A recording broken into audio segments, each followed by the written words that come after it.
How's it going, everyone? Welcome back to another episode of Buddy's House of Horror podcast. We've got a really fun episode for you guys today as me and Midnight Miles do some horror rapid-fire questions, and we also talk about some of the films we're looking forward to watching this October and this Halloween season. But before we get to the show, I want to remind you guys, if you haven't already, please make sure you subscribe to my channel and turn on notifications so you know when I post new videos. And if you're listening to this on Spotify, Apple Podcasts, wherever you get your podcasts, make sure you're clicking that subscribe button and leaving me a rating and a review. And help me spread the good word about the House of Horror. If you have any friends that would be interested in the show, make sure you're pointing them in my direction. So without further ado, we're going to get right to the show. So now let's get spooky.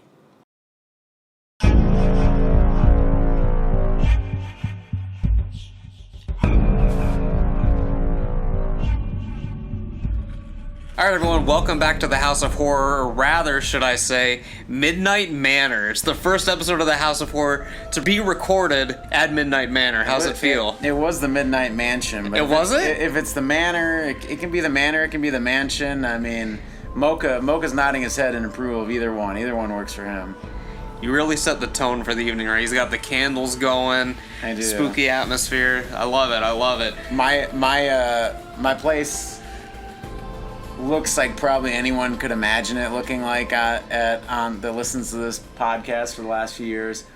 It's pretty much just horror memorabilia on the walls. I mean, so you can only imagine. It never's really not, I don't want to say Halloween, but just spooky atmosphere all around. Yeah.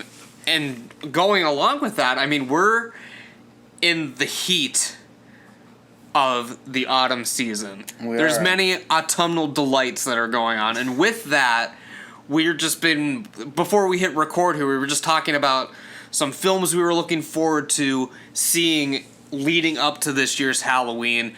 Maybe some films that are new releases, maybe some that we're rewatching, and some that maybe we've kind of missed the boat on. And we were like, screw it, we're just going to start recording and talk about a couple films. So it's going to be a very laid-back show today, boys and ghouls. He's cracking open the beer. I thought we would do it in sync, but He's got his open. He jumped the gun a little bit. There we go. For the working man. Cheers to the Halloween season. Yeah. For that. So what's been going on, man? What are some things that are on your list this year to watch? Well, you know how we love lists here when I'm on, I guess you could say. Well, it doesn't have to be, it's not a ranking, but it is a list. I did talk about, wanting to kind of go over some things, because like when we talk, it's almost like we're having the conversation obviously on air, where it's like, you might say a film I haven't seen in 5 years, and I'm like, now I'm going to try to fit that in, and kind of like maybe just help me get in the mood for October.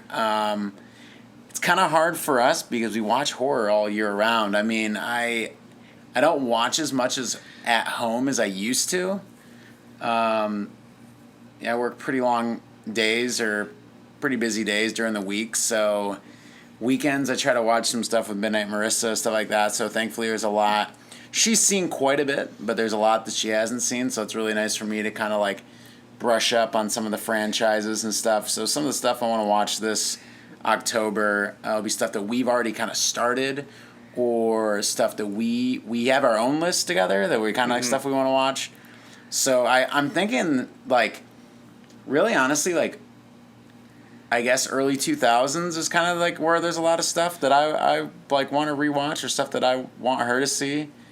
I always praised the 28 Days, Weeks, both films, the later series, the 28 later franchise. But I haven't watched either of them in a very long time. Do you think, because I mean we're coming up close on like the anniversary, you think we're going to get 28 years later on the 28th anniversary of the first film? I'd love it. I know that Danny Boyle wanted to do, I think, was it 28 months later? Like he had an idea or like a draft, but that was like, and that was even after he did Slumdog Millionaire and all that stuff like that. So, but to be honest, he did it. He was really big in the 2000s, and he's kind of just fell off. I don't know what he's doing. If he's just enjoying his life, or doing a lot of the guys that were like, I would say, that came from independent cinema in the 2000s. I don't know if they just made enough money and they did a lot of producing and stuff, and they're just hanging out. I mean, it's a hard game, the film industry, you know that. So I mean, if you get a good decade in there, I mean, yeah, but I really do. I don't think she's seen either of them. I don't know if I've said on this podcast, but I'm pretty highly regarded 28 Days Later. I think it's one of the most like brutal, like modern films, and like not even just brutal because like just with the gore, but just like how fast paced and how the way it's shot, the acting. It's very desolate. It's very bleak. It's in my top 20, 30 films of all time. I know that's saying a lot, but I really think it's a modern masterpiece that gets overlooked a lot with people. I think the early 2000s, honestly, in general, like, I don't really hear... I don't know if maybe now that we're getting into 20 years later, because it seems I feel like now people are getting more nostalgic for it, but it hasn't been in the limelight as much as, like, you hear people talk about 90s horror, or even, like, later to more modern stuff, that, like, early 2000s era. Besides like your original Saws and like stuff like that, like a few of the like one-hit wonders or like a couple like littler things, like they're not as talked about, I would say. And that really, 28, it's funny, I guess I can kind of tie all this in, but kind of that like 2002 to 2005, and then it went onward, but I mean really big like zombie resurgence, which eventually obviously led to The Walking Dead being, greenlit for a show and everything like that. I love a lot of those films, and that's kind of something I want to go back and rewatch, like Shaun of the Dead. I'm a huge Shaun of the Dead fan. Anything that those guys do. Hot Fuzz, The World's End. Did you see Last Night in Soho? I have not seen it. I haven't seen it yet either. That one's on my list for this year. That is on there too. I was actually thinking about that the other day. I was looking through stuff to watch.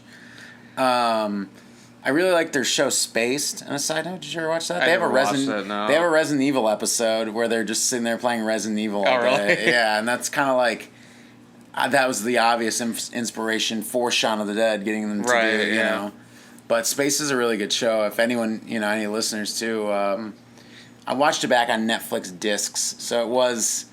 Iconic Miles moment. Many, many moons ago. People don't understand how amazing Netflix discs were back in the day. I remember. Could get anything. They would be like, "Oh, we'll get it in. It might take an extra few days. We'll get it from Pittsburgh, or we'll get it from Detroit, or like wherever their DVD like warehouses were." But so Shaun of the Dead, 28 weeks, 28 days.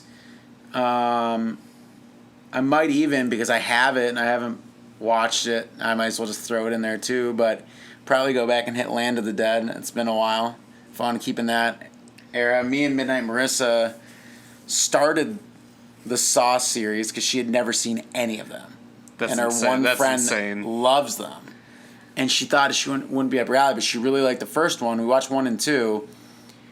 I think I said this to you, but 2 didn't hold up as strongly as I remember. 1 holds up really well, and I've seen 1 multiple times throughout the years, but I think 2 is a much shorter film than I remember, and it's much faster. Like, they kind of story gets started, like the main traps, and then it's legit just like 30 minutes in the house and it's done. So I don't know if you watched it in a while, but it's different. It's been a while because I put it in my horror sequels podcast, but I didn't rewatch it when I included it. I just knew I wanted to put like a Saw film in there, and I remember that one out of the sequels was one of the stronger ones, but I haven't rewatched it in a long time. Probably 4 or 5 years ago, I rewatched like 1 through 4. Okay. But it's been a while because I was still living in Beulah.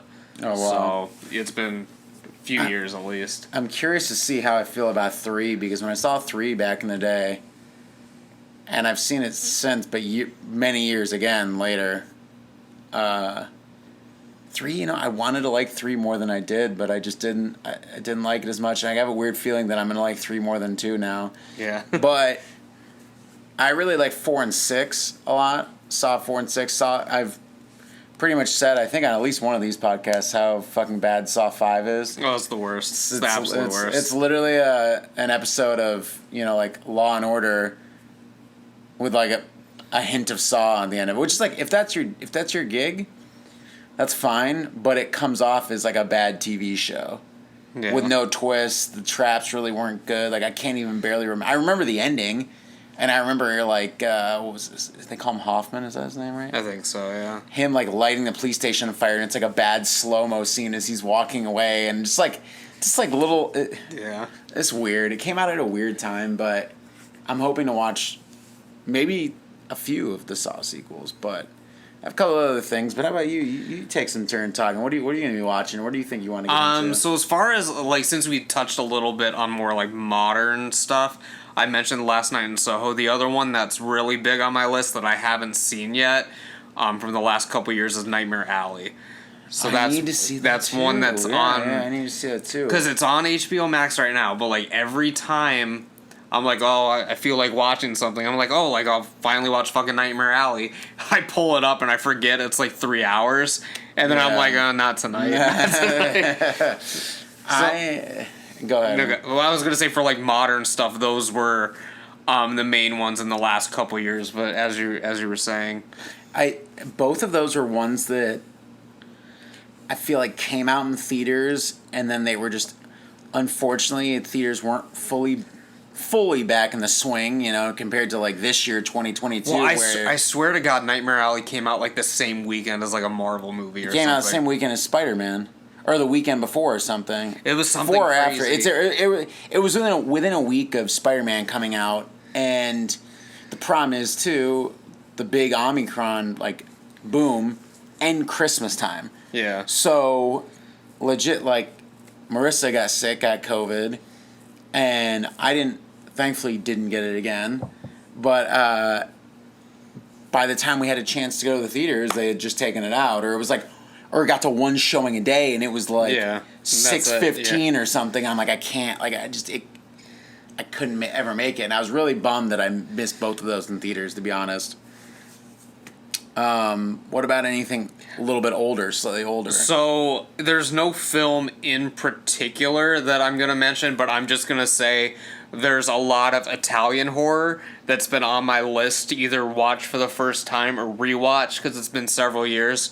Like I've seen Black Sabbath and Black Sunday, but it's probably been a decade since I've seen them, and I've never seen them in Italian. Like I've seen like the dubbed versions of them. Okay. So I'd like to go and watch them in their actual language. The Bird in the Crystal Plumage has been on my list. That's another one. Because I know that's one of your of all time. Your like top 10. Yeah, it's one of my favorite films ever. I actually, for the sake of conversation, so that we could talk about it, I might watch it around the same time you watch it, because I haven't watched it in a long time. I have it on Blu-ray. Or we could all watch it together maybe at some point in the season next year. That'd be pretty dope. It's a very, very good film. Yeah. I feel like that's another thing that everyone gets so stoked on Suspiria and Deep Red. I feel like people don't talk about Deep Red as much as they did maybe like 10 years ago when I was first getting in I guess it'd be over 10 years ago now. But anyways, 10, 15 years ago when I first started getting into Argento, at least like the magazines, a lot of the horror press, like Deep Red, Deep Red, Deep Red. But like now, like I never see anything for Deep Red. To be honest, I feel like people also used to talk about Phenomena a lot, and I feel like maybe people still do a little bit. But, like, I just don't see, Suspiria is kind of, it's like, people act like almost, not it's his only film, but like a mainstream sense where, I mean, I don't even think a lot of people realize that's part of a trilogy. I mean, Suspiria is the first film in the Three Mothers trilogy, with Inferno being the second, and then Mother of Tears, which is hilarious. If anyone wants to watch a hilarious film, you don't even have to see Suspiria or Inferno, but Mother of Tears, he made it 35 years something after Suspiria. It's pretty bad, but it's pretty fun. I mean, because I like, for me, Inferno's another one that's big on the list to watch with Emily, because we watched Suspiria. Well, I had seen it before, obviously, but she watched it for the first time with me. It was either last Halloween or the Halloween before. So we've always talked about like finishing it up, watching Inferno, and the other one, watching Opera as well. Opera's great. So yeah, just that whole like genre is just on my list. As far as other films from that time period that like I missed, that's on my list, and it's another one that I'm always like, maybe I'll pop it on, and then I just never get around to it. Is The Changeling. Changeling's good. I've only seen it once, maybe. Long time ago, though. I think maybe on VHS. I don't know. Yeah, I've never seen it. Never seen it. Did you have it? I think I have it. If Okay. not, it's on Shudder. Okay. But it's one that has just kind of eluded me for years, and then didn't it get a remake at some point or something? I don't know. Something stupid happened. I think either they were talking about it. Maybe it did get made. I don't know. I feel like I watch no matter what it is. I watch about every fucking remake that I've ever. I know you do. I just watch it. I watch everything. I used to. I've kind of, since the pandemic, I feel like I've kind of slacked a little bit. I was really up on everything, but I don't know. But anyways, I think if there was a Changeling remake, I would have seen it. Maybe there. I could have sworn there was. I'll look it up real fast if you have another thing. Another film. As far as older stuff, even though as we talked about, talking about stuff from 20 years ago, 2002. That's how much time has fucking passed. I mean, that is starting to get older, but. I think I've talked to him maybe on with Angelina Jolie. I knew it from 2008. Oh, really? Yeah. Maybe I did see it 2008. It's probably one of those ones. I feel like there's so many from that era. I've seen so much shit, and I'm like, I don't even. I'll never remember that. Well, maybe it's not maybe it's just the same name, but I don't know. I fucking remember it. Whatever. I want to watch only because I've watched 1 and 3 with Marissa now, and 1 and 3 are both two films I absolutely love, especially, well, both of them equally. I think both of them are phenomenal, perfect, flawless for what they are. But Return of the Living Dead Part 2 I really want to watch sometime soon, because I have 2 VHS copies of it. One's messed up. Something else is wrong with the other one. But I just want to I don't know. Have you ever seen Part 2? It's been a really long time since I've seen it, but yeah, I've seen it. And then I watched Part 3 with you over here. Yeah. You saw it. Technically, you like only saw the end. You saw probably the last half, but it's pretty wild. It's a pretty crazy film. Yeah. But I want to watch Part 2 just because I keep bringing up the word underrated, but Part 2 is a really fun, I guess not late 80s, but kind of. I think it came out, 87, 88? So I guess kind of late 80s, zombie flick, and it has the same main two guys from the You Need a Chemical Supply playing two grave robbers, completely different characters, but they're back in the film, and basically, unleash the living dead, and the army's coming to kind of shut up the town, and it's just like, it's got a classic feel. It's got some really funny zombies in it, like the Michael Jackson zombie dancing, and like the whole ending at the electric station, electric company, I don't know. It's just fun. I feel like I don't hear people talk about that one either, but I'd like to watch that. As far as stuff, let's say 80s, I really like to watch. It's been a while since I've watched Fright Night. I love Fright Night. It was one of my favorites as a kid. We watched it at Jared's maybe. I believe it was like the Halloween before the pandemic. We all watched it at his house, and it was a blast. I think it's a masterpiece. It is. It's especially that was one of the first ones as like a young enough kid that I saw it, and I'm like, this is everything. It's like the perfect, October film because it has everything for like every kind of like spooky, scary. So I'll say this right now, and we can come back to this later if we want to talk about some more films. But just to kind of talk about what we're going to be doing at the tail end of this. Fright Night or Lost Boys?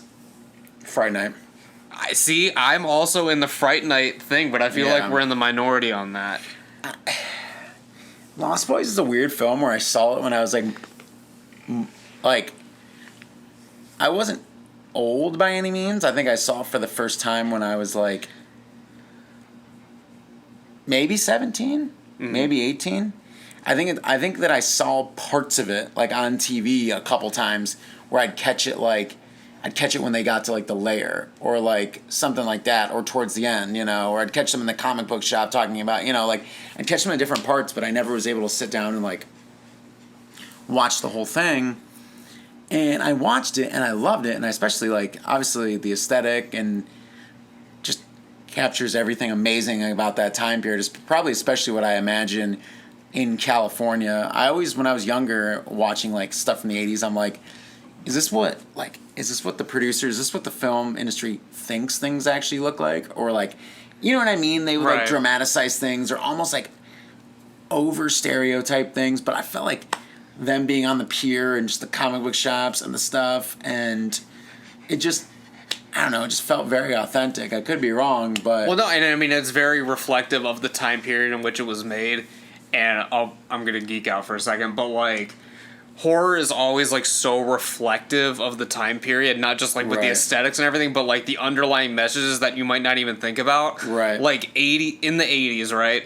Like, divorce rates are at, like, an all-time fucking high. Mm-hmm. So people, like, kids, and, like, they're the primary demographic, like, 18-year-old kids going to the movies or whatever, they're like, fuck, like, what if my mom was dating a fucking vampire? Right, like, you know what I mean? Yeah. Like, there's just so much, like, commentary, like, involved in it, like, you don't even, like, think about. So, I love Fright Night. Like, I think everything about it is phenomenal. I think, yeah, start to finish, like, I just don't think there's a bad moment in it. I think that was one of the first ones.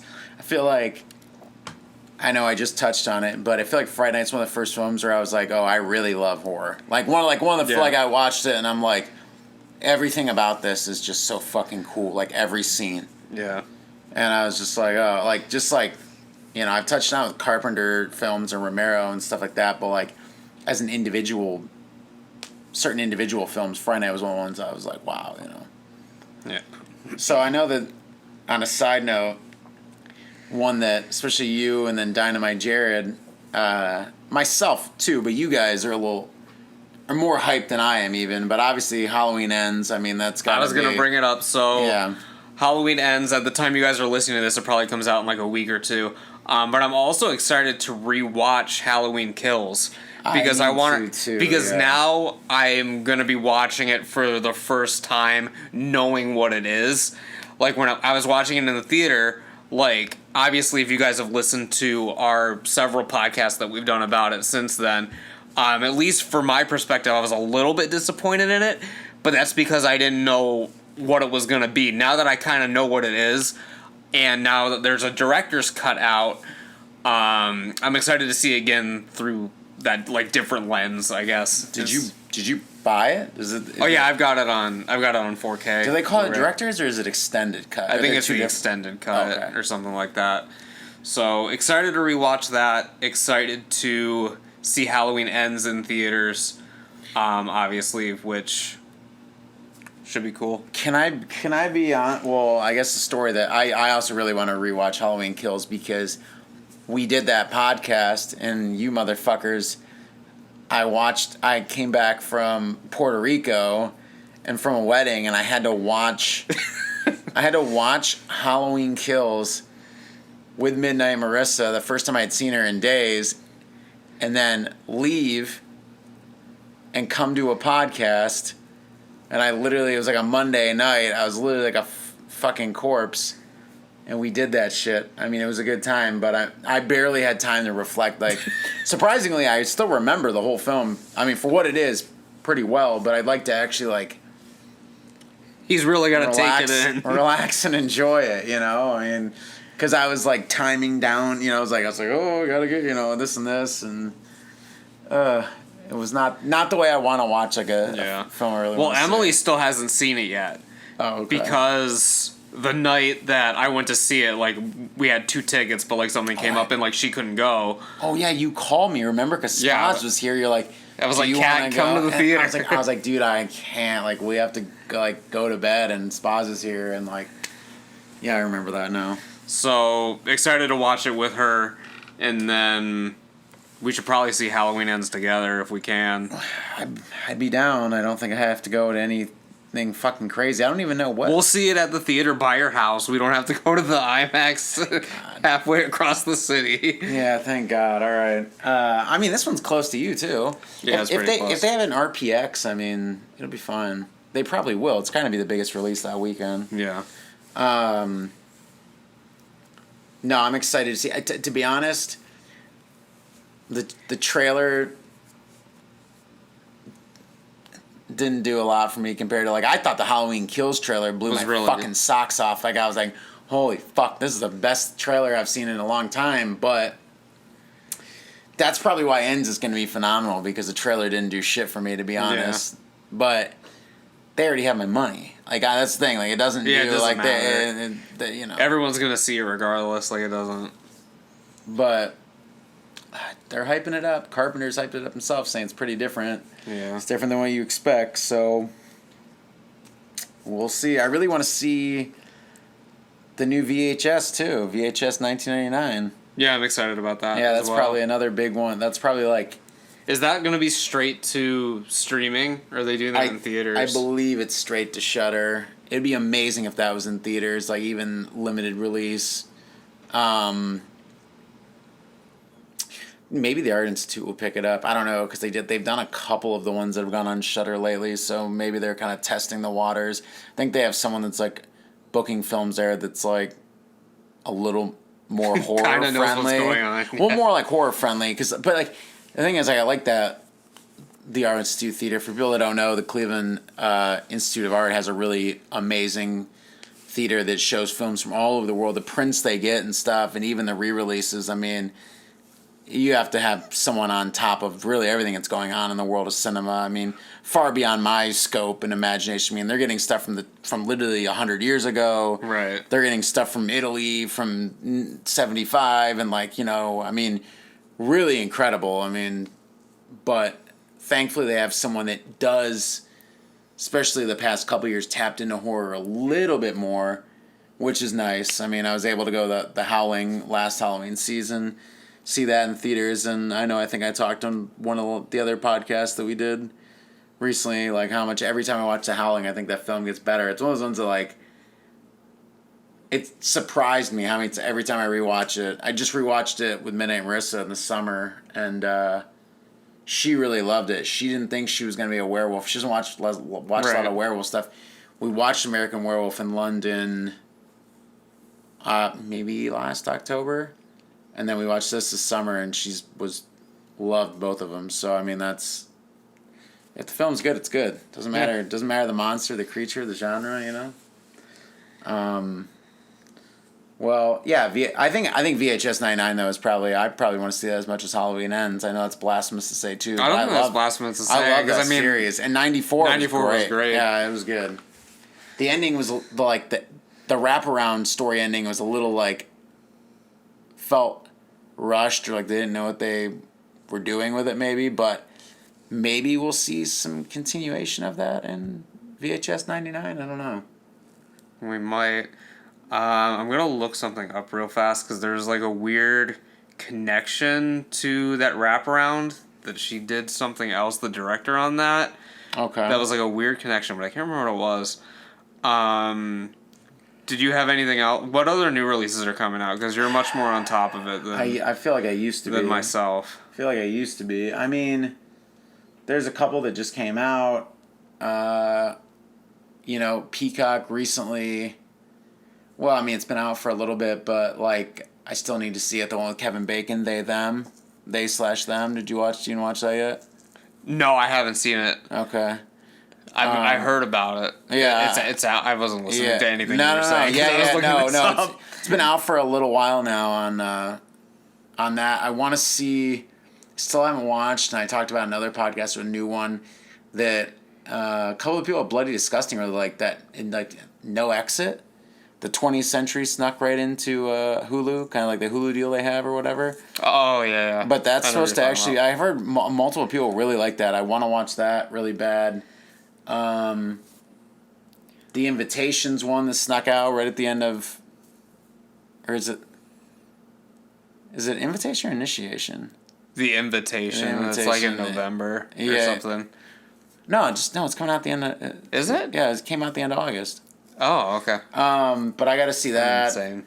That's like, a handful of new releases. But I feel like I'm a little bit behind too. I know that...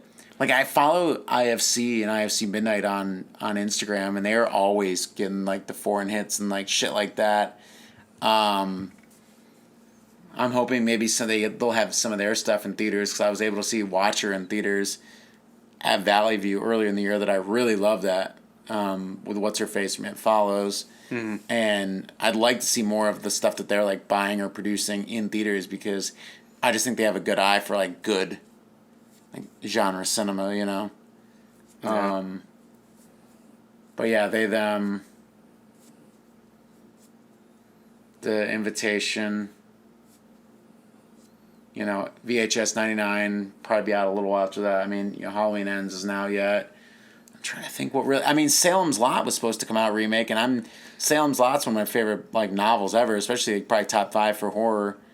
And that got pushed back to April. That was supposed to be the big fall release. Yeah, it was like September. It was supposed to be. Yeah. So I mean, that kind of, you know, I guess threw myself off. That was one of the ones I was really looking forward to this year, but. Hopefully it's not going to be a mess. Hopefully they just needed more. It's so big they needed more time to edit it. Even though I'd be fine watching. Are they doing the whole thing in one film? I think so. I think they are. But if they are, it needs to be 2.5 hours, in my opinion, at least. At least, yeah.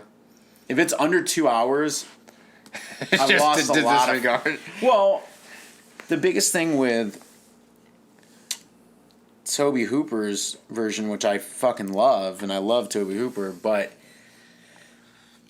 it hit all the main points, and it got kind of like the small town like problems and stuff, and small town, you know, some of that, and obviously like the fear of the town being taken over and stuff like that. But in the novel, especially towards the end, I mean, almost every fucking person in the town that's left is a vampire. There are lots of vampires, and they're like. The humans are kind of rallying together. It's almost like not like zombie-esque, but you know what I mean. Like they're clearly outnumbered. They're gonna have to try to make a stand and fight through like their former loved ones and family, friends, and there's just a lot of great scenes of like, you know, them kind of fighting their way up to Barlow and stuff that I think would make great cinema. But I haven't seen anyone like. Really capture that aspect, kind of like maybe like the middle fourth of the book, you know, I'd like to see, but I'm hoping because they made it really long. Even it was 2 parts. Two parts, but I mean, Salem's Lot, I could definitely see them editing down to 1, but you know, it's like when they did Pet Sematary, you know, a couple years ago, like. It was a 90-minute film, easily could have been 2 hours. Right, because no film adaptation has been faithful to what the book actually talks about. Like, not even close. No. Like, it's just like, it's such like a Cliff Note version. I'm like watching it and I'm just like, you know, like. It's getting the spooky stuff, but it's not getting like the traumatic stuff in it. Yeah. If you haven't read Pet Sematary, do it. It's literally incredible. Yeah. Both that and Salem's Lot. If you think, when I was younger, I thought maybe Stephen King, because everyone was so hype on him for so many years. I didn't start reading him until I was a little bit older. I was just like, oh man, because like, it was like everyone's mom read him. Like everyone, you know, it was like the most mainstream horror thing, and I'm like, and he just pumped out so many novels, and I'm like, where do you even start? I'm like, I don't know, and I like watched some of his movie adaptations. I'm like, oh, these are pretty good, and then I finally read Salem's Lot. I think it was the first one I finished, and I was just like. Oh man, this was fucking extraordinary. I need to read some more stuff. And then, you know, Pet Sematary is like also next level. So it's like I've read obviously numerous of his novels since then, but I'm not even close to reading even a fraction of what, you know, he's put out. God, I don't even. Was he have 50, 60 books by now? I know it's it's like close to 70. I think it's like he almost has because like obviously he didn't start writing until he was an adult, but like there's like a book for like every year of his life, like basically like he's written like almost as many years as he's been alive. There's been books, so like it's literally insane. Can you imagine being his editor? He has to have multiple editors. I feel like because they're just working constantly. Yeah, they're just nonstop to get out. I mean, to get the book out. I don't know how he has anything left. I'm afraid if he stops writing, he would just drop dead instantly. Like he would turn to dust because that's all he knows how to do. Yeah. He probably has like a legit 9 to 5 or more of writing every single day, but it's an actual novel. It's going to go to print, you know? Like, right. Anyways, definitely some things, though, this October. I'm trying to think if there's any more. You know, I'm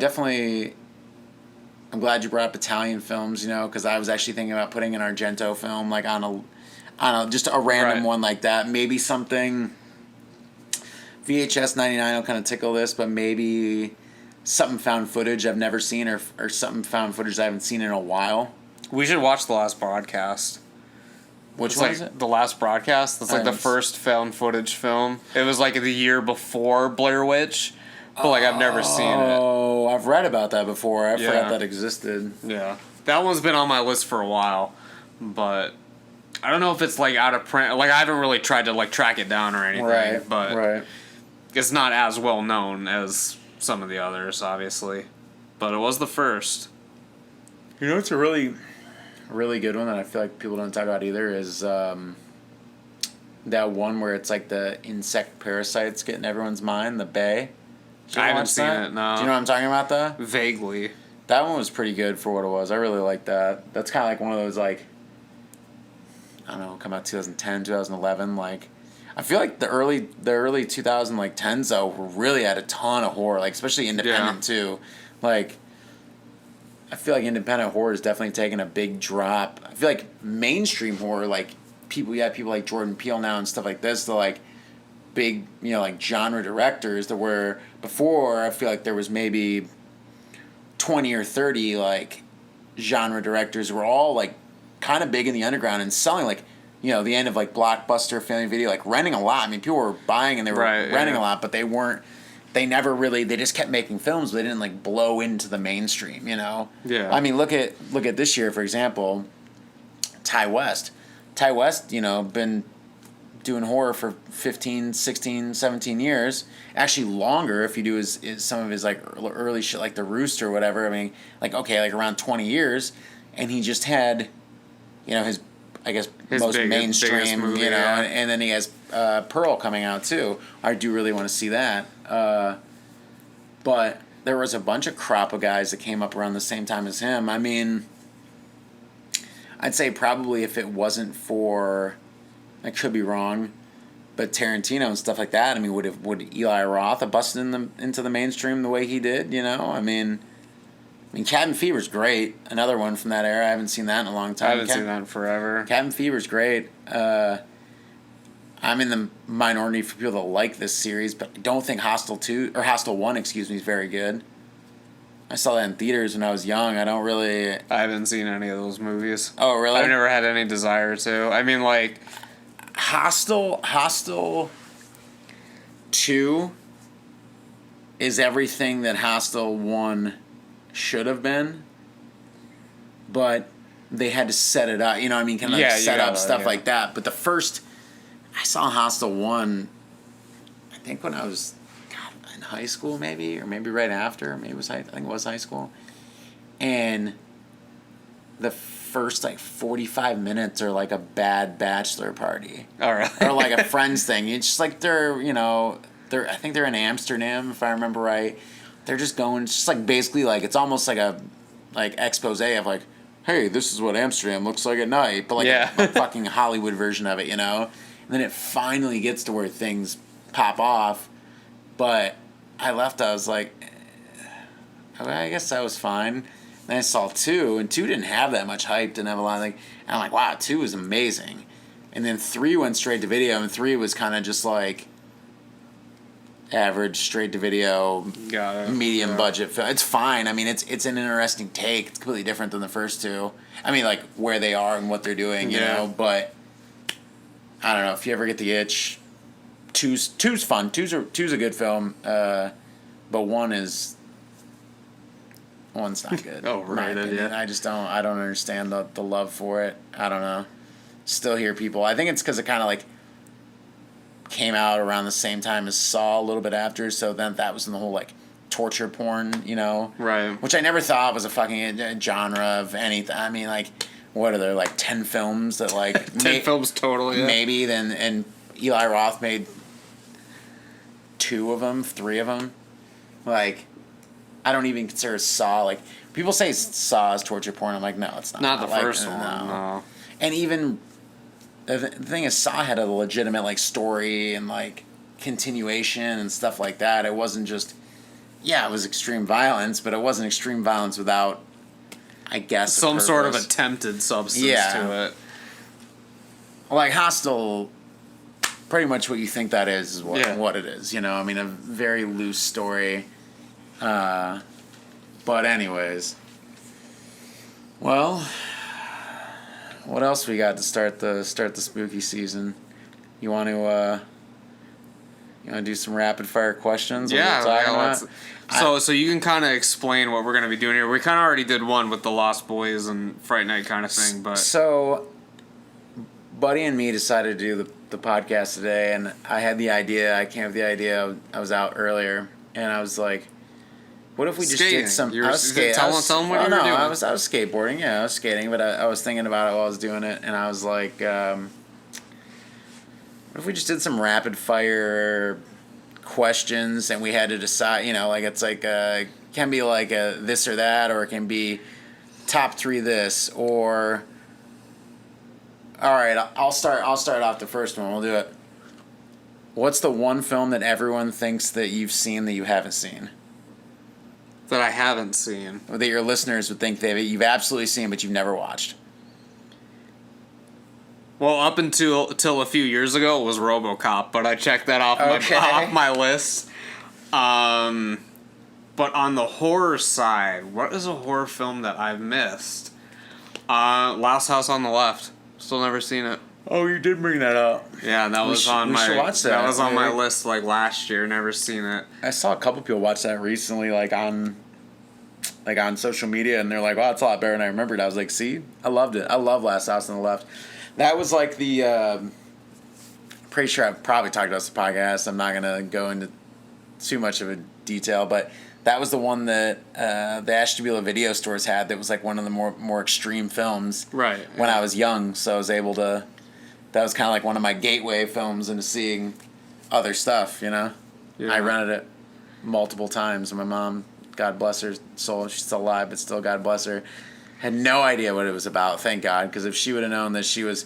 Because I remember you telling the story, it's like, oh, it's kind of like a, not generic title, but like it doesn't say like what it is. She didn't know, and thankfully I would just bring the video case up to her, not the cover, or the DVD case that explained what the fuck the film was about 2 girls being raped and left for dead, and a group of killers out on the road, or right. Because she probably wouldn't have never ever rented that, and hopefully my mom will never hear this. And what's another big one that I haven't seen? I've seen the sequel, but I've never seen House of a Thousand Corpses. I feel like I like House of a Thousand Corpses. My first girlfriend's brother was obsessed with it. He'd watch it every day after school. For a year. No, I'm serious, because I could hear it on when I'd go over and hang out. And he was just obsessed with it. I don't think he'd ever seen anything like that before. I think that's why a lot of, like, obviously Rob Zombie has his built-in fan base. But I feel like a lot of people that watch that for the first time are, like, never seen anything like it before and so since. Just, like, caught them, just, like, gripped them, I think Devil's Rejects is better. But I feel like more people used to think that. Now I feel like I'm in the minority of that, because I feel like a lot of people really like House of a Thousand Corpses. But I really want to watch Lord Salem again this October, Halloween time. I love Lord Salem. I love Lord Salem. This is his best film. I'll fight anyone who says different. But anyways, all right. Are you going to watch The Munsters? Yes. When it comes out. I'm going to watch it. Yes, for sure. I will. The trailer just looks so cheesy, and I don't know. It's like, I like a little bit of cheese. I'm curious to see what he's going to do with it, Yeah. Didn't bother me at all. Let's see. All right, so besides, because you've talked about this on other shows, you're a big werewolf guy. Besides, like, the big ones, like your Howlings, American Werewolf in London, I'm taking the Wolfman out of this, like the original. Like, what is the best like werewolf film that like you don't hear about as much. Dog Soldiers, 100%. And I think that's 20 years since Dog Soldiers came out. Neil Marshall, the fucking another god of 2000 cinema in my eyes.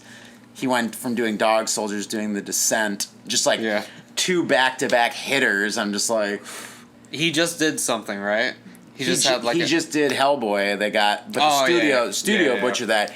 I actually really like that Hellboy, but I don't hold Del Toro's like Hellboys into the high regard that everyone and their mom does. You know, like they're good. Right. Ron Perlman's great as Hellboy, but Dog Soldiers I caught on late night television probably the year after it came out, when Sci-Fi would show weird shit late at night. And it's just kind of like a small, great film. Group of like military guys go into this like house and they're kind of trying to hide out, and then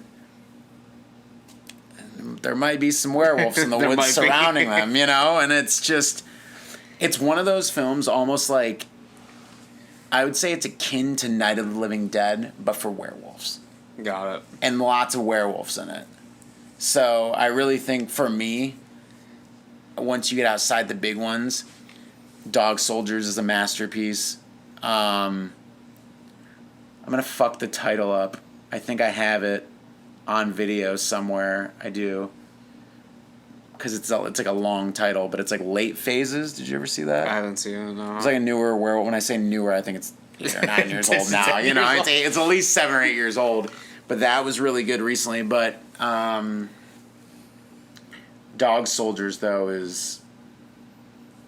especially at a time when there wasn't... I mean, this was right as the zombie boom we started talking about, and a couple years prior, before the torture porn, like the whole, like Saw, everything like that. Right. But werewolf films were pretty much dead in the dirt. I mean, there really hadn't been anything like that in a while. And I guess this came out around the same time. I guess Underworld was kind of one that did bring that back. But Dog Soldiers, as far as full-on practical, full-on shots of werewolves doing shit. Yeah. Have you seen it? I have not seen it, no. I have it on Blu-ray. We'll have to watch it sometime. It's when The Descent came out a few years later, I knew who he was because after watching Dog Soldiers, so that made me like super hyped for The Descent. And The Descent is another just... That's one that I was terrified of when it came out, because I remember like when it came out, and like I was a little younger than you, but it's a scary... That's when I was like... brutal, scary I was film. like, bro, like... Yeah. Yeah. It's a bad... And just the setting of falling into a cavern that you have no idea how to get out. There's no light. You don't have food. You don't have anything. And you're stuck in there with these underground dwelling fucking creatures who adapted their bodies and evolved to this environment. I mean, You're just fucked. You're straight fucked. Like, you're beyond And that's fucked. like one of the first films that like I was aware of that like had like multiple endings that like you could watch, because like it was on like the DVD. It's like, oh, does she get out? Does she not get out? Like whatever. So I have a weird history with The Descent. I thought the Descent sequel was pretty good too. For what I never saw it. It's. I don't like the way it was lit, obviously, or shot compared to the first one, but it's a really good story and there's some really good gore in it. Obviously, the creatures, the whole thing's back. So, Dog Soldiers, there it is. Did I ask you what a horror film was that you haven't watched, that everyone's like, oh, like, how has Miles not seen that? You haven't. I guess you can use my question if you want. You can double up. Well, it's your turn, but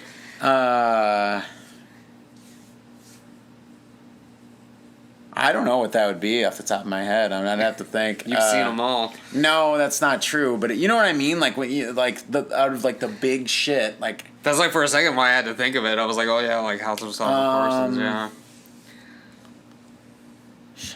Something big. Now I want to say it. Fuck.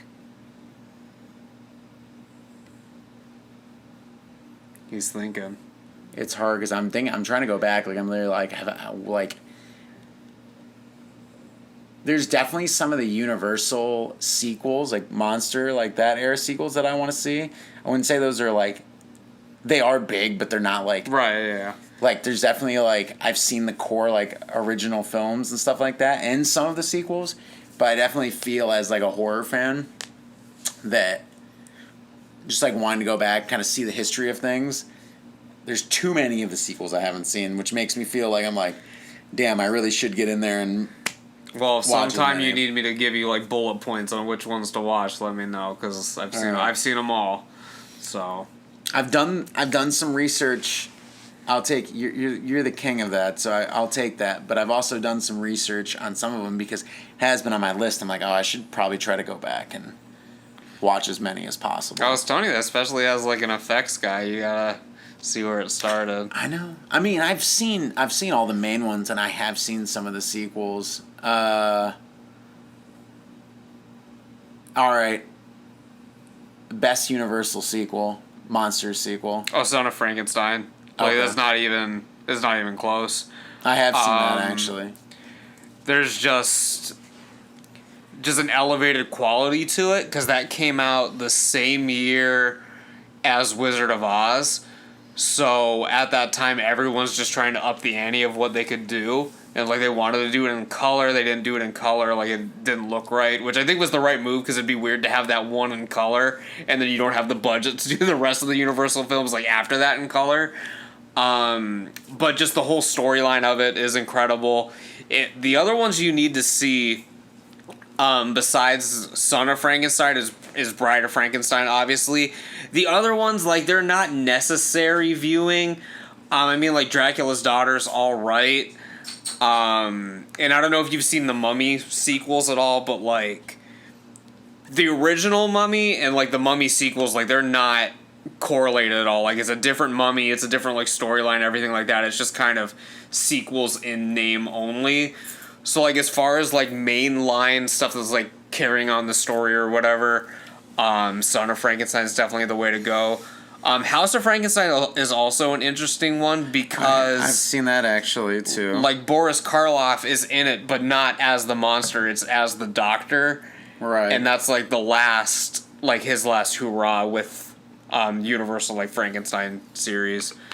But yeah, there's so many of them that are good, but there's also like so many of them that's like don't even like bother watching them. Like the Mummy sequels, like you could probably watch like one or two of them, but like I've most seen, of them are just like I've seen one of them actually. I think it was 2 Halloweens ago on TCM. It was your last Halloween or the one before. and it's just hard because they all kind of like bleed together because like there's the Mummy's tomb, the Mummy's hand, the Mummy's ghost, and the Mummy's curse. And it's like I could barely tell you like what happens in which one. You know, the only one I really remember is the one like because it's the first horror film that I ever saw. Is the one at the end where he's carrying like the girl into like the boggy forest or whatever, and she just like turns into a corpse and like dies, and they sink into the fucking quicksand. So I would say watch that scene, but like as far as like the whole movie, like I don't know. Yeah, Son of Frankenstein for sure. All right.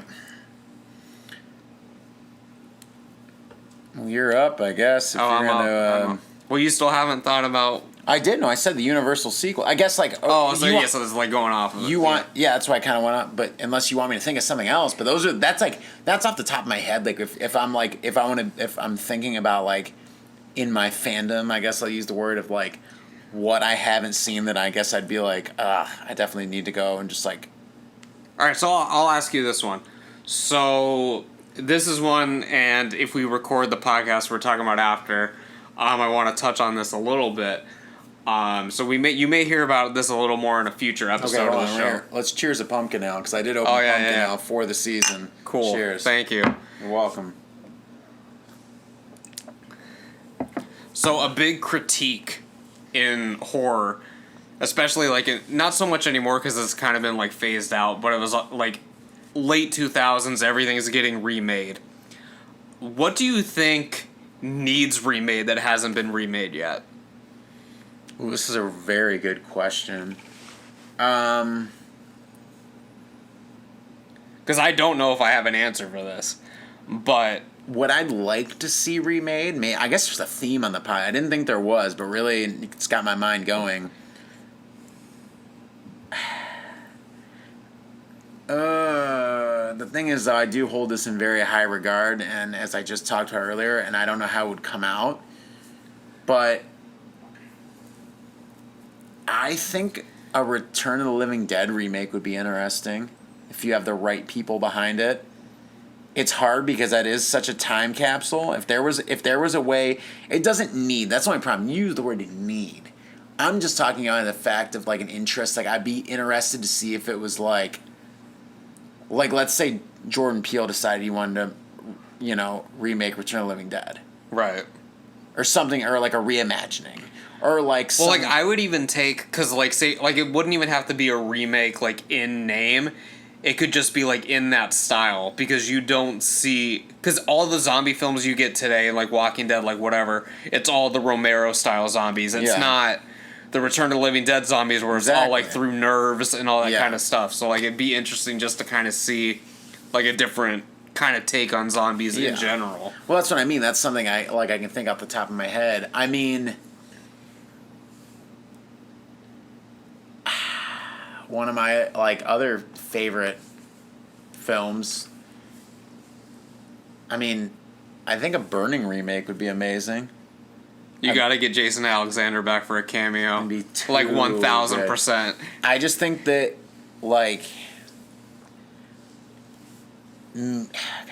it's hard because you start talking about films like this, and you say things that could be a good idea, but then if they were filmed and you watch them, it could be an absolute fucking piss idea. Yeah. I would say the big thing is because it's a remake, and I think that the My Bloody Valentine remake did a good job of this, of don't mind showing the killer earlier in the film, or more of the killer. Right.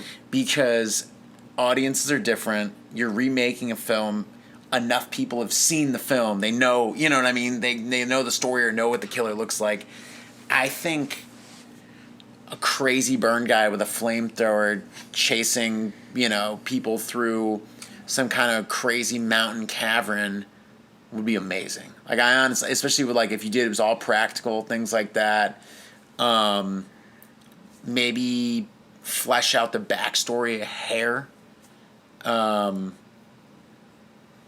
I mean, I think that's one really, if you look at all the other, even, minor slashers, not minor, but I'd say minor major, if that makes sense. The ones that were they were mainstream but not mainstream, like My Bloody Valentine, stuff like that. They were released by big studios. They're one stop short of being, household kind of, things, I mean, The Burning, I was gonna say started the Weinstein careers, but that's a bad day. I mean, it's the truth, but still.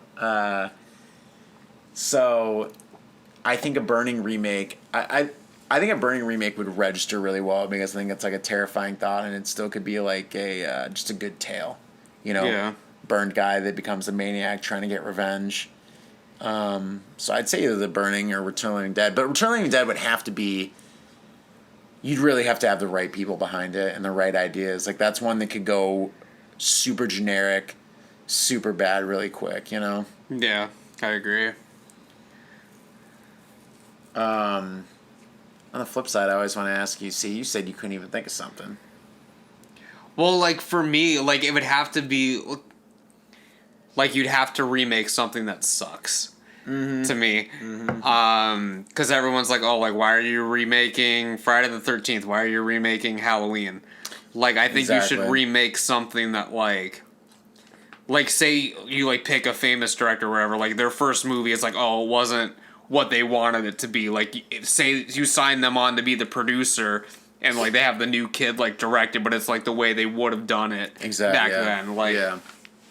Or you could remake some shitty 50s B movies or whatever, but do a serious take on them. Yeah. Something that people have nostalgia for, they've heard of before, but you're doing it in such a unique and new way, and it'd be so completely removed from the original where everyone's oh, the original's better because of this and that. Kind of like the Blob remake. Yeah. The original's super cheesy, whatever, and then the remake is such its own thing where you can appreciate both.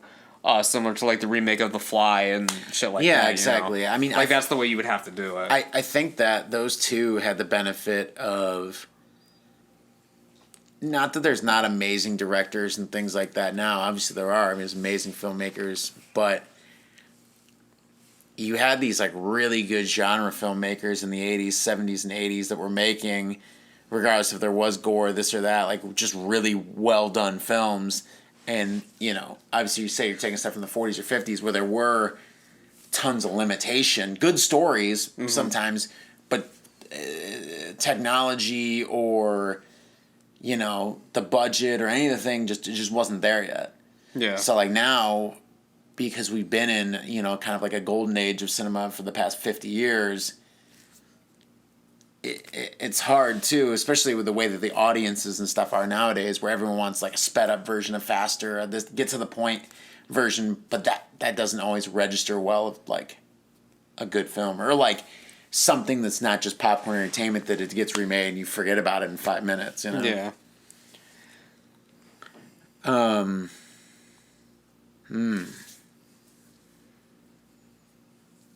Least favorite horror subgenre. Horror subgenre. Depends on what we're defining as a subgenre. Well, I guess you just, I don't know, maybe subgenre is not the right word, but like just like slashers, werewolves, zombies, remakes, you know, anything like that.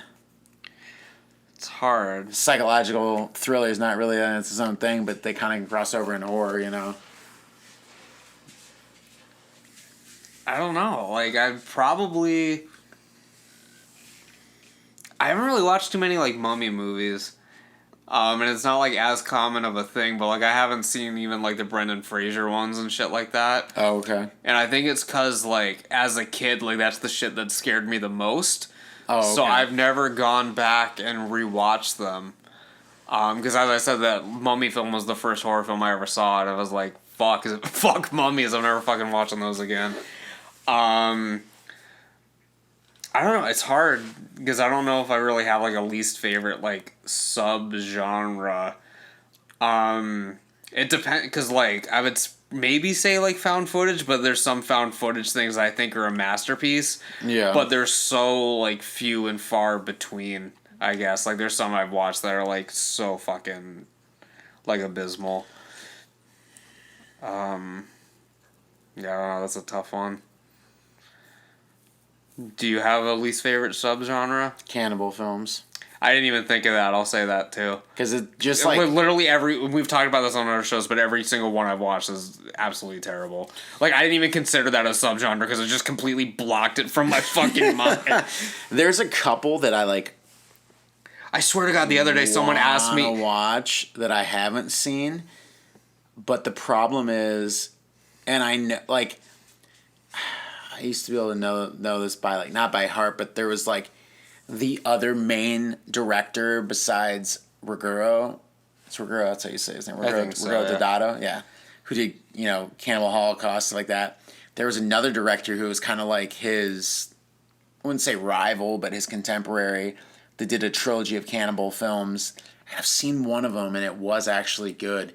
But I want to see his other two films, but basically from people that have even like researched the genre. It's like Burgeros and this guy's, that's it. Like you don't need to watch like any other like I watched Green Inferno just to watch Green Inferno. I actually got to see it in theaters, and it was fine. It was whatever. Like I'm not really Eli Ross good, and I appreciate how much he loves horror. But like for some reason, a lot of his stuff to me just doesn't hit. Like I don't know what it is. I want to like him more. But, like, I feel like he sacrifices... I feel like he has good ideas, and he could be a really good storyteller, but he sacrifices it, which shouldn't bother me, but it does, like, for gore or for shock value, but it's, like, not shocking. I don't know. Something about him, it's just off. I don't know how to describe it. I guess I'll say that's instead, just to not completely copy what you were gonna say, but just sort of like the shock horror that's like out there just to be like smut and like stupid shit. Like I don't fucking like that shit like either. fucking like human centipedes. Fucking. I like Human Centipede, but I'm trying to think of the other one. like that's August like Underground or stuff yeah, like that. shit like that. Megan is missing. Like all that no shit. offense to Fred Vogel. I mean, I know he loves it. There's a whole thing for that, but like, there were a couple dudes when I was like younger, really getting into horror that really liked like kind of like, you know, is this actual like, you know, like murder films and like shit like that and August Underground and all that, and they ate that shit up, and I was just like, dude, I was like.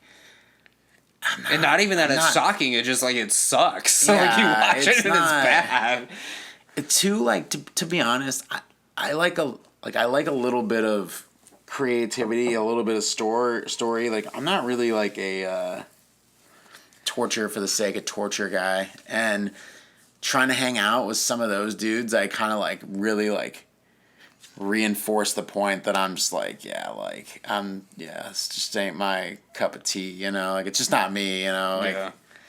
But I swear to God, this was like last week at work. Someone asked me if I saw Green Inferno. I was like, no.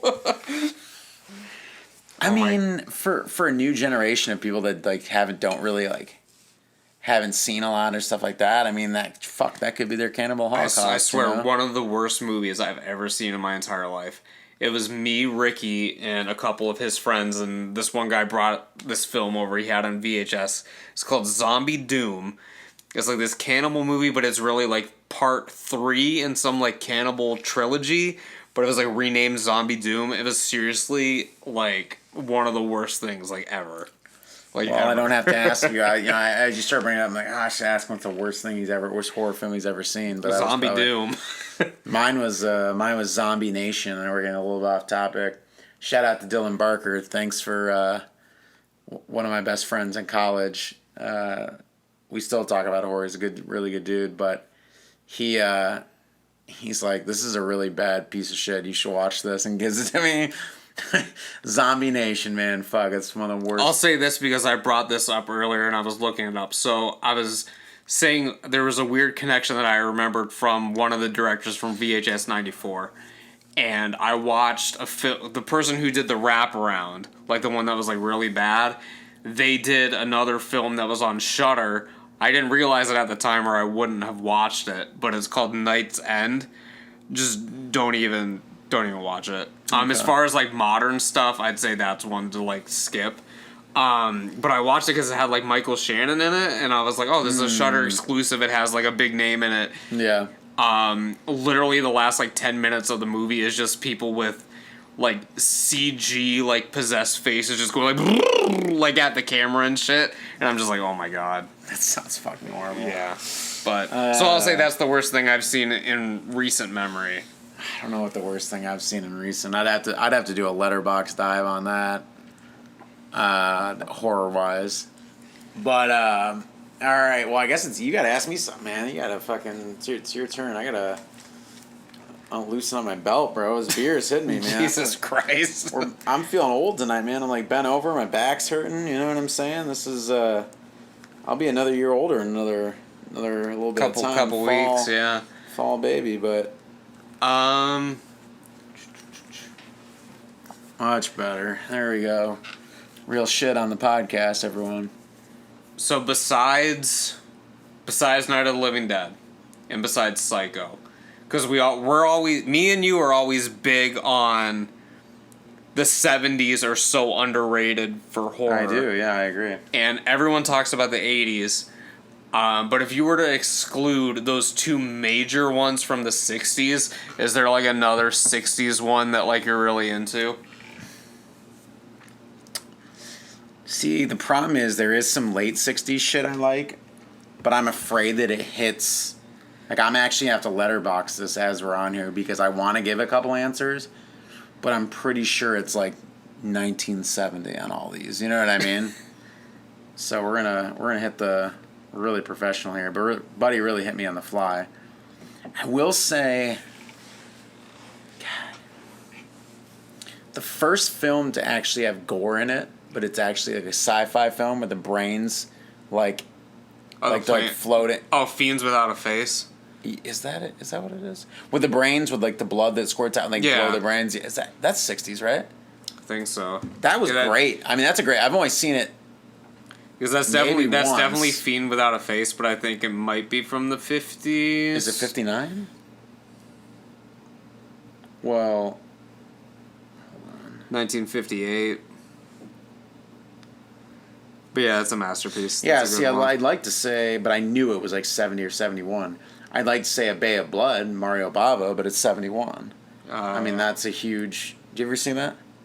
Yeah, I've seen it once. Okay.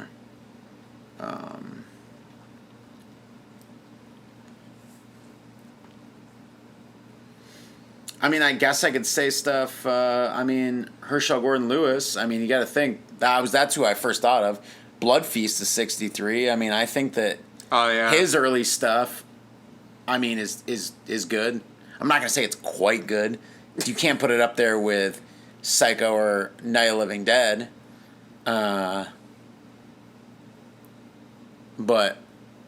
I really enjoyed those. I think that people should see his films if they want to kind of see like where horror would eventually end up going, especially like with like the gritty 70s shit, you know what I mean? Like I don't think without Blood Feast that there would be a Last House on the Left, to be honest. Probably not. So I mean, just like stuff like that, I'd say like if you're going to look back at 60s stuff, I'd say Herschel Gordon Lewis's like main films, because I think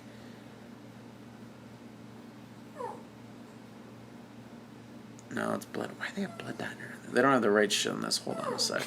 Now I gotta look. This is why we're really professionals here. Because Wizard of Gore was 70. Gore Girls was I guess it was that. 2000 Maniacs was 64. Have you seen that? That's insane that was that early. Yeah. 2000 Maniacs is pretty good. I watched like all of his shit, like all the main ones. Like I watched them again around another Netflix discs. Right. Banged it out.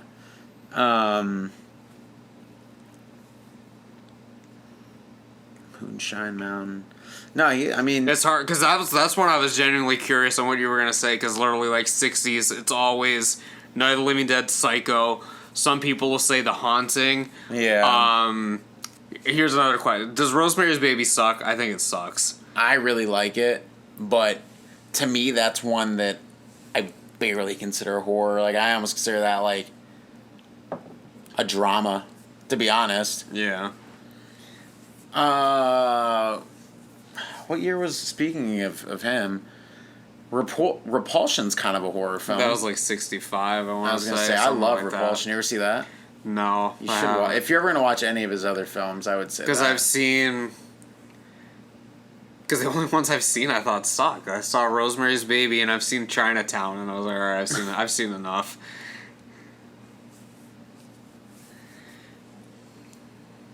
65, yeah, you're on the dot, on the nose. I'm trying to think, really. I mean, I've watched. I should go back in my Letterboxd and see with the 60s if there was anything that. We're just on here and just on our phones. We're just on Letterboxd. This is the name of this episode. This is a famous episode that we're just sitting here like looking like, oh, how do we answer this? I mean, okay, so you think about it. We talked about Universal monster films. We've talked about the 60s, the 90s, the 2000s. I mean, we've kind of hit like a very broad spectrum on this podcast. I mean, it's hard if you start thinking about 100 years of horror. You know? I mean, it's fucking... Just gotta keep... I could go down to the 60s, but I'm just going to keep scrolling all the way through. I'm not that far back yet. No, I'm not. How far are you going? What are you trying to accomplish? I just want to see what I watched in the 60s. When I should have thought. Last Man on Earth. I really like Last Man on Earth. Yeah, sure. More sci-fi. Yeah, I mean... But that's like fucking Night of the Living Dead before it was Night of the Living Dead, because that was the... What's it fucking called? I Am Legend. Yeah. Was the inspiration for that. I mean, how do you feel about The Birds? I mean, I fucking love The Birds. Yeah, that's good. I gave it a much higher score than most people, but I really like it.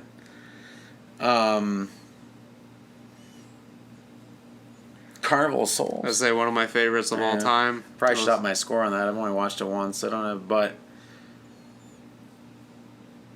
I mean, really, otherwise it just really starts to get into like my early 70s shit that I love, you know? I mean, Bay of Blood, like I said, Bird of the Crystal Plumage, I mean, Hatchet for Honeymoon's good. You ever watch that? I haven't, no. That's good. Mocha's here. He's talking. He agrees.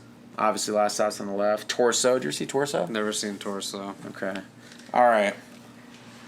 Probably the Herschel Gordon Lewis films. I mean, that's probably really, honestly, I feel like if you think about Psycho, Night of the Living Dead, and his films, that's kind of where you see horror slowly start to branch off into its many. I mean, not that it didn't before, obviously, Universal Monsters and stuff, but you have an influence on slashers, you have an influence on what will be zombie films, and you have an influence on what will become like gory, just dead gore films, you know, in general. I mean, so it kind of really branches off after those. What do you got? What do I got for you?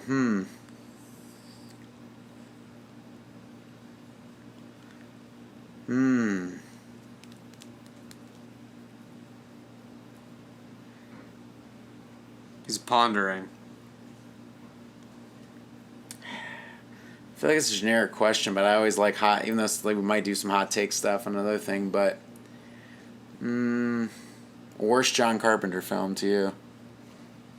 It's hard because I haven't seen all of them. Okay. Out of the ones I've seen, the one that just really didn't do much for me was Vampires. Like, it was fair. It was very much, it was fine. Yeah, it was. It was very fine. Yeah. I love the, like, country-inspired soundtrack, too. Like, I like the vibe, like, the aesthetic, everything like that. But it's just, like, I don't really think it needed to exist. Like, it's just, like, I don't know. It's fair. It was fine. But I haven't seen any John Carpenter films where I was like, oh, this, like, sucks. But it's just, like, I was like, oh, this is all right. But, like, I haven't seen Prince of Darkness. Oh, man, you got to. Yeah, but yeah, I mean, I love The Thing. I love They Live. I love fucking Halloween, obviously. I even like Ghost of Mars for what it is. Yeah, I haven't seen that one. It's fun. I've seen Cigarette Burns, his like fucking recent one. But yeah, it's John Carpenter's Vampires. I love James Woods. I don't know. And I've seen that recently, too. Like, I rewatched that within the last year. And it's still just like... I have it on video somewhere, and I haven't rewatched it. I probably haven't seen that since I was probably, like, 15, 16. Yeah. And it sucks because, like, I'm the vampire guy. And I'm like, I should love this, but I don't. Sometimes things just don't hit. I keep looking... Mocha's being... Oh, he's biting on his nails. I'm like, Mocha's being creepy down the hallway, bro. That's a good one. What do you got? You got a couple left for me? We'll go a couple more maybe? Which, besides the new one, because I know you love the new one, and I haven't seen pretty much any of these. Like, I've seen, like, bits and pieces of them. But which of the Resident Evil films should people watch, if any of them? Wow. From the expert. What a fucking run-in. Way to stomp on my nuts right there. You know, it's funny. I had this conversation about the Resident Evil films with my friends in Erie. Like, not the ones, you know, some of the extended ones that just like talking about film, you know? Yeah.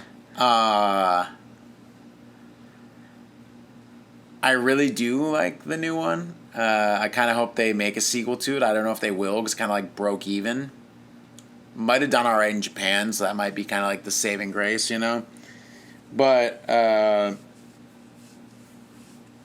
like that director, too. He did the Strangers sequel. Right, yeah. And he did like the 47 Meters Down films, which I never saw the first one, but I saw the sequel, and it was really good, surprisingly. So I like that guy. The first one's fun. Speaking of 2002, that also came out in 2002. It's been 20 years since the first Resident Evil film, and it's fun. I mean, it's very 2002. I have to say that. Surprisingly, the final chapter was a really nice way to tie up the series. I didn't expect anything from it. But it's hard because, like, if I was going to sit down and do a double feature on these, I'd probably pick 4 and 5 because those go best together. But it's strange. Like, if I'm just going to, whatever, like, those two feel like they flow together and they're kind of, like, taking the story where it needs to go. There's tons of gore in it. There's tons of crazy moments in those, absurd moments. Because have you seen any of them? I haven't, no, just, like, bits and pieces. But I've never, like, sat down and was like, all right, time for Resident Evil. Oh, you said that as we were going. Yeah. I have all of them. I actually have every single thing. Thank you, buddy, by the way, for Welcome to Raccoon City. I have every Resident Evil film, including the CG ones. Right, every single one of them on Blu-ray. Have you watched the new series that's on Netflix? I watched the whole series. You did? I've seen the whole thing, yeah. And? It's weird because it feels like they're trying to reach two different demographics simultaneously. And the first couple episodes, it's not that they're rough, but I could definitely see them pushing viewers away. Because it focuses on Wesker's, because it's kind of like an alternate take, but it's not, in the lore. But it focuses on Wesker's two daughters, so there's a little bit of, like, middle school bullshit that they're dealing with, and I don't know if it's what fans of the series want, but it serves a purpose as the episodes go on, because the main character is one of the daughters as an adult, like, way after the outbreaks happened. Mm-hmm. So I think the way that they handle the outbreak is interesting, like, so many years later, because the outbreak starts in this one, a full outbreak, worldwide, not just Raccoon City, because it still references Raccoon City happened, right? So yeah, but a full outbreak takes place in 2022, and then part of the series. So the thing is, it's going flashbacks constantly. It's taking place in 2022, and then it's taking place in 2036. But every episode, it keeps going back and forth. It'll just cut to, like, the future, the present, back and forth. But the way they do it's quite good. The only problem is, if you're I consider myself like a pretty big fan of the series. Obviously, I'm not the ultimate fan or whatever, but some people won't like the way that they do things with some of the monsters. Because all the monsters are peppered in different episodes. Like Liquor, there's an episode with a bunch of liquors in it. Mm-hmm. There's an episode where it references basically, not tongue in cheek, but kind of like fanfare of like Resident Evil 4, even though it doesn't have anything necessary to do. But like one of the chainsaw guys is in it. It references tyrants. Right. Stuff like that. It references some pretty fucking... The last episode is pretty fucking batshit. Like, the premise... I almost need you to see it. It's... If you and Emily put it on, I mean, it's... Once you get past a little bit of the bullshit in the first couple episodes, when I was on vacation in the summer, I watched all of it. Yeah. So, some fun gore. It has, like, all the monsters from the series. The Wesker storyline's very interesting. I mean, they do a good job building that up. I'll be curious to see, because they kind of set it up for a second season. Sorry, spoiler. But I'll be curious if it gets greenlit for a second season. And are any more of the main crew alive, Got like, it. is Chris being a Chad somewhere in the future still alive? Like, just jacked as fuck. Is Leon, like, spin-kicking zombies in the face in, 2036? These are the real questions I have. But I guess, long story short, I'd say 4 and 5. Thing is, you have to know. I would say probably, I guess either 1 or 3. I actually really like 3. A lot of people didn't, but 3 was like the bleak Mad Max film. Like, someone told me, I don't know if this is true, but someone told me that Paul Anderson made Resident Evil 3 the way it was because his brother-in-law had never seen Mad Max. Oh, really? So he legit made a Mad Max Resident Evil film. Interesting. Okay. I'd say maybe 1 or 3. 2's the one you should because it's the Raccoon City and Nemesis, but 2's such a fucking joke. Like, it's the most... It has Kill Switch Engage on the closing credits. It's the most 2000 shit. Well, it sounds hard. We'll watch. We should watch the first 2 one day and see what you think. It'd be an interesting show. You should for the sake of, like, playing this... And, like, you know, Now that films. I've played some of the games. Yeah. I'd say, I guess, 1 and 3. I really like 4 and 5, but it's hard to just...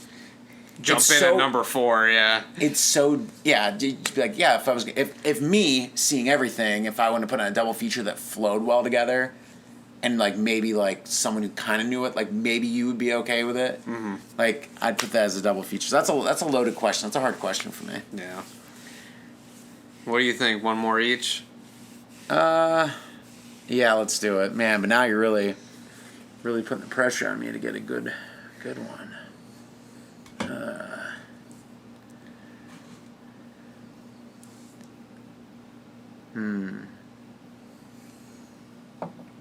Because like some of these I feel like would be a big question, but I'm afraid that the answer would be too easy because we've kind of done too many of the big podcasts to talk about some of this stuff.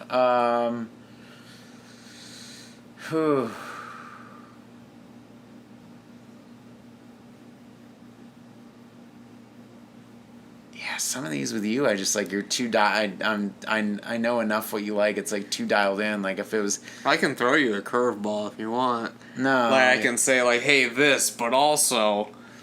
Oh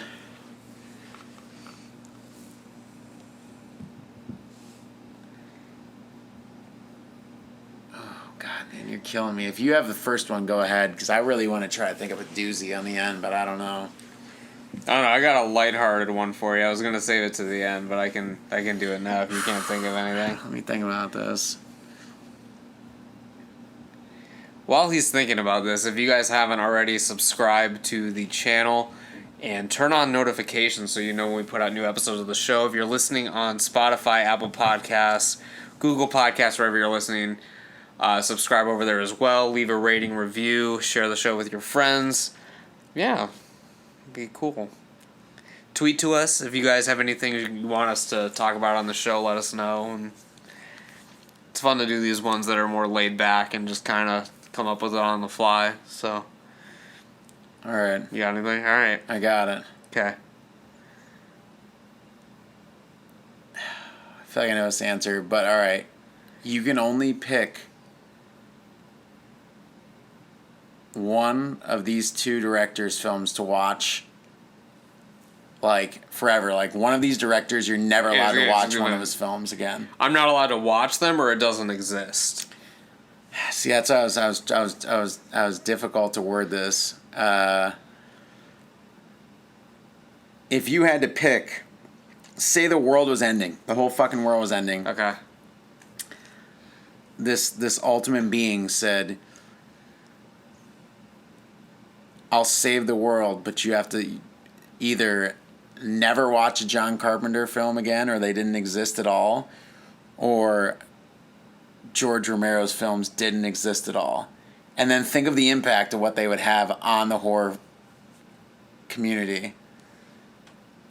Which one would you pick to get rid of forever? Maybe even wipe from the history of everything. That one's really, really tough.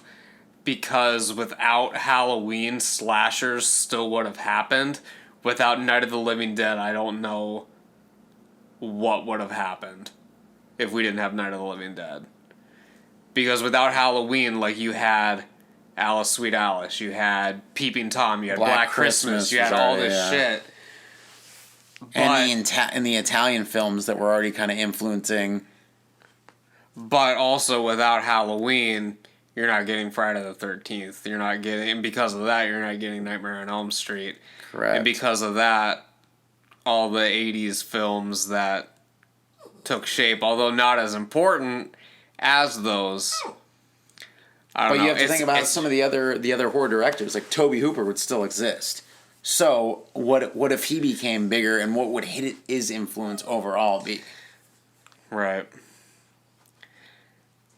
And, I mean, this sounds blasphemous to say because Halloween's my favorite horror film, but it might be John Carpenter because I think you can have equivalents and approximations to that.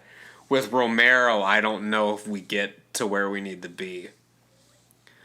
Like, I think as a horror icon, like, John Carpenter's more well known, but I think Romero might be more important. Because, as you said, you have Tobe Hooper. You have... I mean, Texas Chainsaw would exist. You have all this stuff that would be... Like, I mean, I've said it a few times. It would be, like, on that equivalency.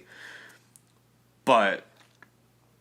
I don't know, because even if you take out of the zombie aspect to it, like, I mean, we touched upon this briefly, but, like, Night of the Living Dead is the greatest adaptation of I Am Legend.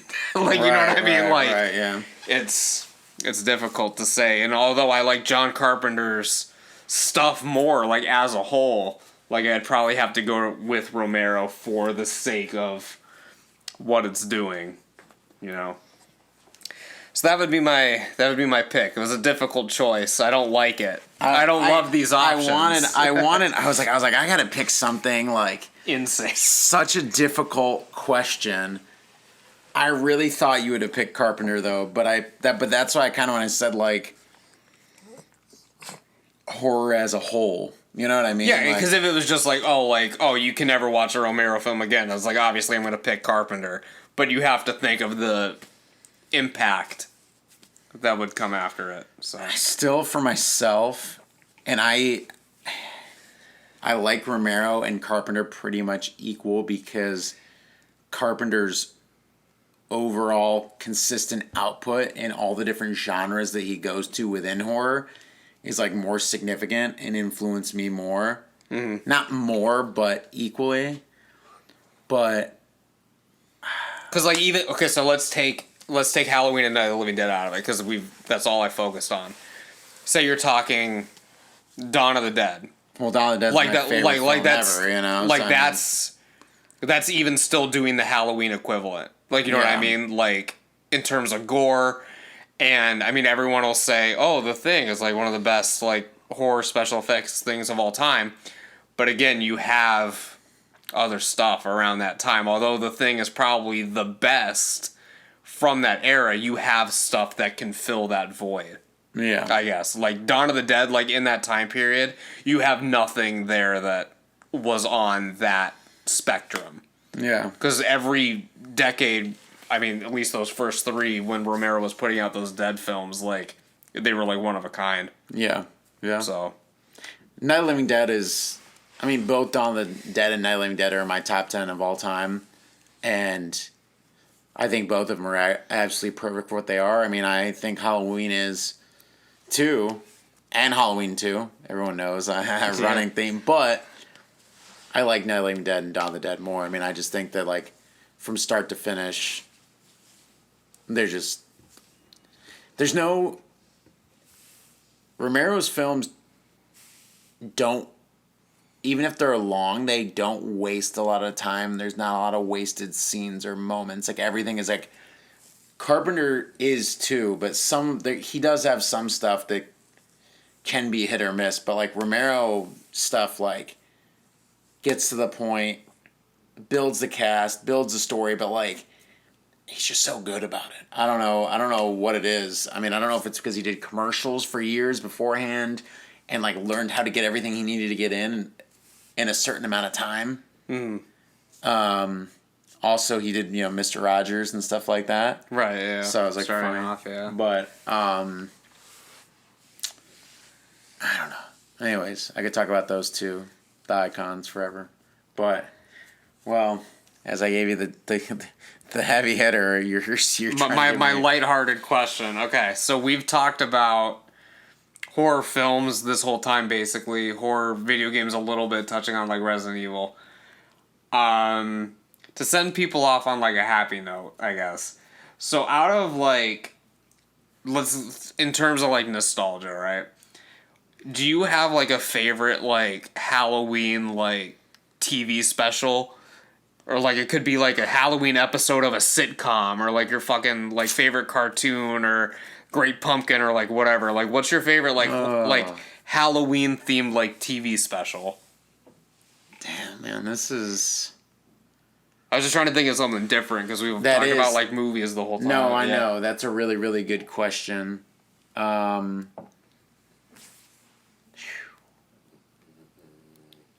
hope they can hear Mocha snoring in the background. Mocha Just got sleep, comfortable. bro.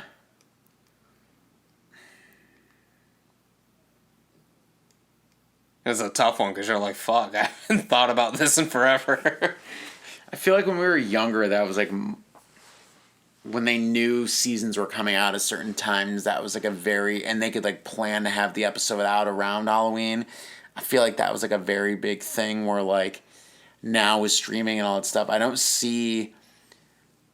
Not saying you don't see themed episodes, but like they would release themed episodes like during the season, like legit, Right. like you'd be watching it, you know, they'd have that on Halloween night at 8 p.m., you know, or like the special Simpsons episode, Right. or like whatever it is, like...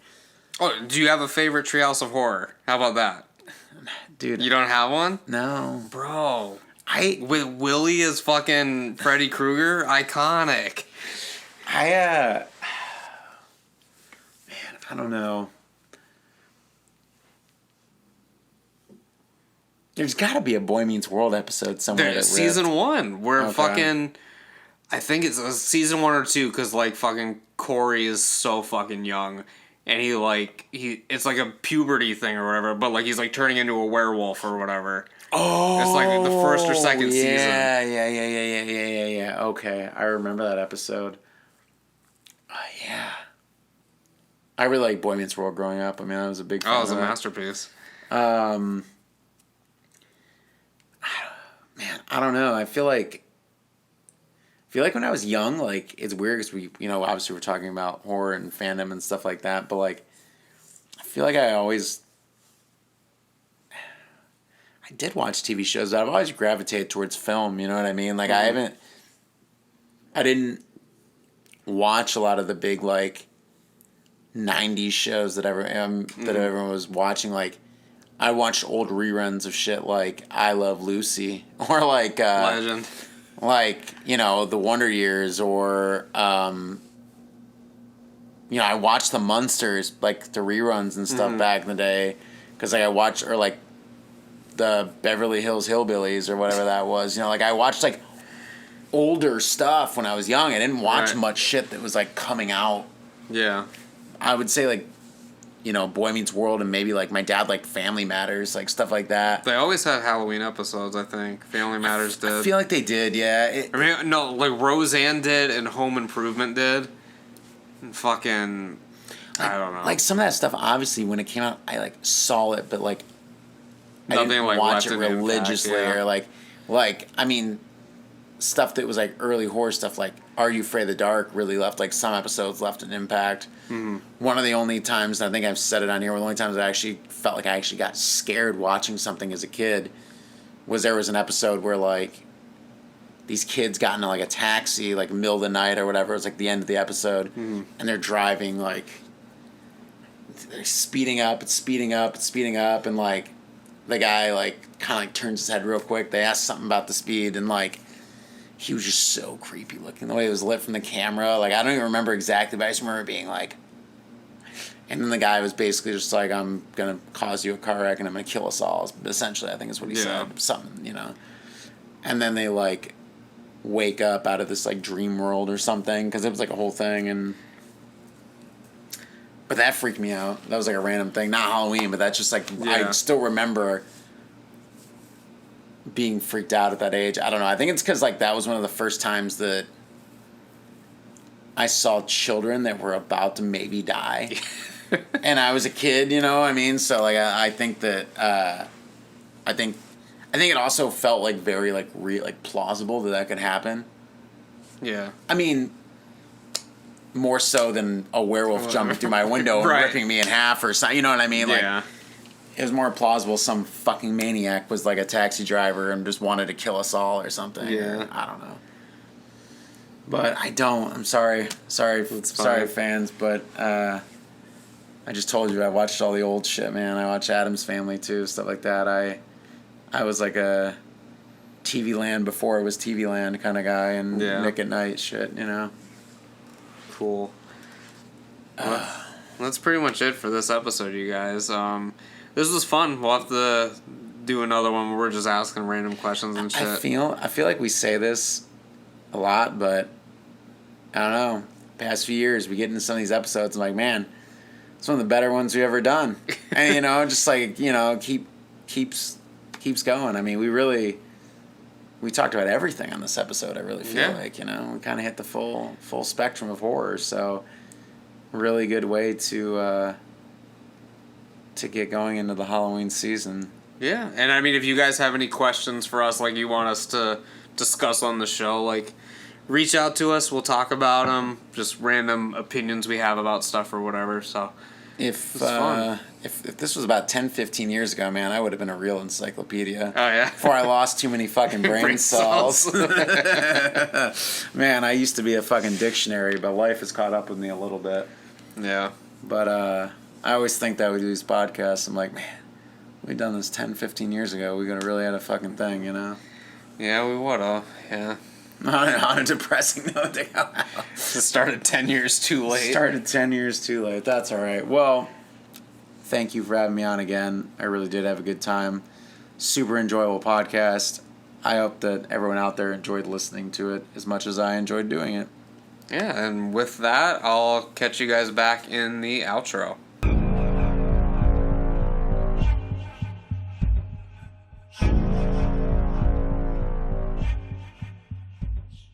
But that's about it for this time, you guys. I hope you enjoyed our horror rapid fire questions and some of the films we're looking forward to this year. Before we head out, I want to remind you guys to please make sure you subscribe to the show wherever you're listening to the show. And if you leave me a rating and a review and a thumbs up over on YouTube, it would be greatly appreciated. I'll see you guys back here tomorrow for another episode of the House of Horror. So as always, take care and stay spooky.